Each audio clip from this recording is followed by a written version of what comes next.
Cameron Davis is a 15-year-old student in Markham, Ontario, sharing his experiences with anti-Black racism here in Canada. He posted a YouTube video about what life is like for him. Here he is explaining what goes through his mind before he leaves his house. Of what I have in my knapsack whenever I leave my own home. I understand that it's a risk that my phone, my Afro pick, the weights I carry while I jog could all be mistaken for weapons that could cost me my life. Being Black means that I have to think twice before doing some of the things that I want to do in my own neighborhood. And that video was inspired by a speech Davis gave at Black Lives Matter protests. And Cameron is joining us this morning. Good to speak with you. Good morning. Good to speak with you too. Good morning.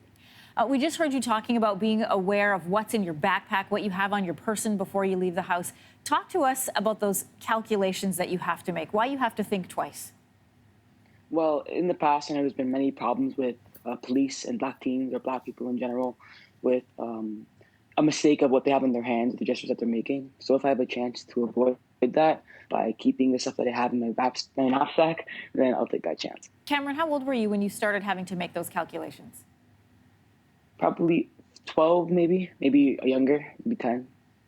I want to play another clip and have you react to it. It starts out with you talking about going into a store and what you have to do to make sure the storekeeper knows that you were there and why. I'm going to share that first. To let you know I'm there, and I say goodbye when I leave the store, because I want you to see my hands are empty. I leave my hood down on my hoodie, and I call my mother regularly when I'm out for a bike ride, so that she knows I'm okay. And when I do all that, do you know what some kids say at school? Why are you acting so white? You're the whitest Black guy I've ever met. So let's pick the conversation up there. When a classmate says, you're the whitest Black guy I ever met, what does that mean to you? What do you hear? Well, first of all, it's very frustrating because what they're saying is that I'm not who I say I am. I'm not the culture of being a Black kid, a Black teen, and that my problems don't exist. So, and my successes, my accolades, and my accomplishments are not something that's attainable from a Black teen or a Black person. It's something that's considered white, which is wrong. When you hear people say racism isn't a problem in Canada, we've seen some top officials say that in the last couple of weeks. How does that make you feel? Again, frustrated and angry because they're denying my problem, the problems that I faced, the problems my parents faced, and the problems my grandparents faced. And I'm sure that all Black people in Canada have faced at least once.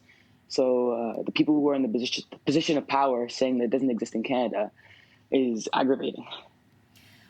I want to ask you, Cameron, there's a case that's happening right now. There's a verdict coming in a couple of hours. This is about a young man who was allegedly beaten by a police officer and his brother. And he was 19 years old when that happened. You are 15 years old, so you're just a few years apart. How do you feel when you see stories like that in Canada? Fearful, because Canada is always proclaimed to be a utopia or anti-racist location, but there's still these problems that we face every day. And there's still the problems that I might not make it past a certain age, or since I made it past a certain age, I'm still fearful of making past the next. Do you think that fear will ever go away? I think it might go away if we make change, but if it won't ever go away fully, because I don't think that racism will ever go away fully, but we can decrease it as best as we can. You're 15 years old now. You're making your voice heard. People are listening. You're on this program. For any young person who's watching you, wanting to make their own voice heard, do you have any advice? I would say listen, learn, and act. Listen to media, listen to YouTube, my speech, then learn with documentaries or videos, and then learn with your teen friends and in your bubbles and minority voices, and then act upon it. Make petitions, do protests like Sydney Baxter did, and make a change, make a positive change. Your video has nearly 20,000 views now. I'm sure that number's gone up since I first wrote that. You make a point of saying, don't mistake my anger with pessimism. Don't be discouraged. I'm not. What do you want people to take away from that message, specifically non-Black people? I want them to understand our experiences in our day-to-day lives, and so that they can take that assessment of what's happening so that they can see that change needs to be made for a better Markham and a better Canada in general. Cameron, I asked you about fear, but I want to end on talking about hope. What are you hopeful for?